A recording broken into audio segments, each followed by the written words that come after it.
Bayangkan dua negara besar Tiongkok yang GDP-nya 20 triliun dolar dengan Amerika yang GDP-nya 25 triliun dolar saling serang perang militer. Tiongkok yang merupakan negara produsen dunia nomor 1 dan Amerika negara pengendali informasi teknologi dan energi nomor 1 di dunia berperang secara militer. Akankah hal ini terjadi? Maka yang pertama-tama dilihat paling gampang adalah sifat pemimpin nomor 1-nya saja. Biden yang partainya suka perang dan sering cari perkara, mau perang dunia pertama, Demokrat partainya yang memasukkan Amerika ke perang dunia pertama di zaman Woodrow Wilson, Franklin Delano Roosevelt di perang dunia kedua, Lyndon B. Johnson di perang Vietnam, krisis ekonomi, krisis politik di tahun 98, hajar Indonesia pakai economic hitman-nya adalah era Clinton, hajar Bung Karno diganti Pak Harto, era Kennedy dan LBJ, Lyndon B. Johnson, semua dari Partai Demokrat. Sementara pemimpin Tiongkok yang doyan perang hanya Mao Zedong melawan Chiang Kai-shek sejak tahun 1928 hingga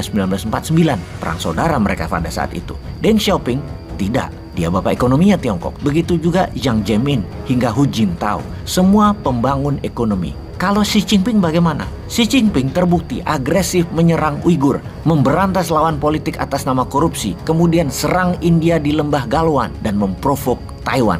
Xi Jinping dengan Belt Road Initiative adalah rencana penaklukan ekonomi negara lain yang saat ini Tiongkok mempercepat pembangunan angkatan perang dalam 8 tahun ini untuk menjadi angkatan perang terbaik nomor 1 di dunia. Anggaran militer Amerika adalah 800 billion dolar per tahun. Bayangkan APBN Indonesia hanya 180 billion dolar. Kementerian Pertahanan Amerika budgetnya 4 kali lebih besar dari hajat hidup 280 juta warga Indonesia. Anggaran militer Tiongkok sekitar 230 billion dolar, yang mana di dalam pidato penyambutan dalam pembukaan di rapat Partai Komunis Tiongkok kemarin, Xi Jinping mengatakan akan menaikkan anggaran militer tersebut agar bisa menang mengambil Taiwan. Dan ini sebuah perkataan yang sangat agresif yang oleh pengamat militer dunia diperkirakan dengan anggaran dinaikkan setiap tahunnya, maka di tahun 2024 Tiongkok sangat siap untuk ambil Taiwan secara militer. Bahkan 6 tahun dari sekarang kekuatan militer Tiongkok sama dengan Amerika. Karena itu berkali-kali dalam narasi Bosman mengatakan kalau Amerika tidak serang Tiongkok di Laut Cina Selatan sekarang ini, maka akan selamanya Amerika tidak akan bisa mengalahkan Tiongkok. Di tahun 2045 Amerika adalah negara nomor 4 kekayaan GDP dunianya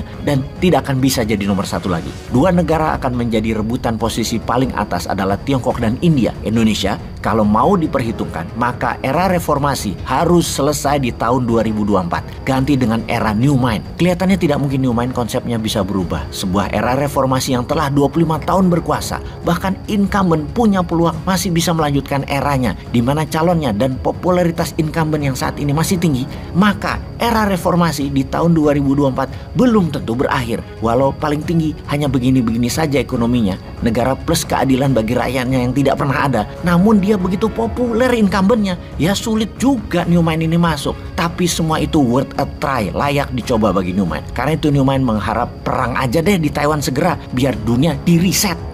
Kita lihat peluang perang di Taiwan sekarang. Ini bukan perkataan Bosman, namun Antony Blinken yang mengatakan. State Secretary-nya Amerika atau komando ketiga pemimpin tertinggi Amerika dalam chain of command-nya Amerika yang mengatakan bahwa Tiongkok akan mempercepat aneksasi penggabungan Taiwan dalam satu Cina. Kalimat Blinken tepatnya adalah Tiongkok saat ini menggunakan cara damai mengambil Taiwan segera. Jika cara damai tidak berhasil, maka akan dilakukan dengan cara menekan dan ancaman.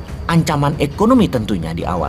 Kalau cara ancaman dan tekanan tidak berhasil, maka 100% Tiongkok akan ambil paksa Taiwan menggunakan kekuatan militer yang akan dibangun dalam segera. Assessment Blinken ini dari mana? Dari pidato Xi Jinping dalam rapat Partai Komunis Tiongkok yang diadakan setiap 5 tahunan. Dengan jelas, Xi Jinping mengatakan PLA, People Liberation Army Tiongkok akan menjadi world class fighting force. Untuk apa?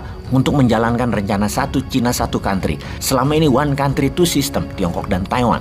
Chinese Reserve Necessary Measurement Against Taiwan adalah perkataan Xi Jinping yang diartikan Blinken sebagai rencana besar mengambil Taiwan. Tentunya semua ini adalah bluffing gertakan Tiongkok ke Taiwan dulu. Kalau gagal, maka serangan militer pasti akan dijalankan. Waktunya yang kita belum tahu dan belum bisa baca saat ini. Ada baiknya sekarang kita membaca kekuatan militer dua negara Amerika dan Tiongkok. Saat ini Amerika memiliki 296 kapal perang besar dan 11 kapal induk flight carrier. Tiongkok memiliki 355 kapal perang dan 3 kapal induk. dan sedang membangun 4 buah lagi. Ada lagi yang menghitung kekuatan militer Amerika terbaik adalah di era tahun 80-90-an, di mana jika dibandingkan kekuatan tersebut, pesawat tempur, bomber, kemampuan pilot, serta amunisi tentara Amerika itu menurun kekuatannya 30% saat ini jika dibandingkan dengan tahun 80 dan 90-an. Sementara Tiongkok saat ini adalah kekuatan militernya tertinggi sepanjang masa. Walau kalah dari Amerika, namun perang di Taiwan adalah perang naval war bagi Amerika. Namun bagi Tiongkok, perang darat, laut, udara.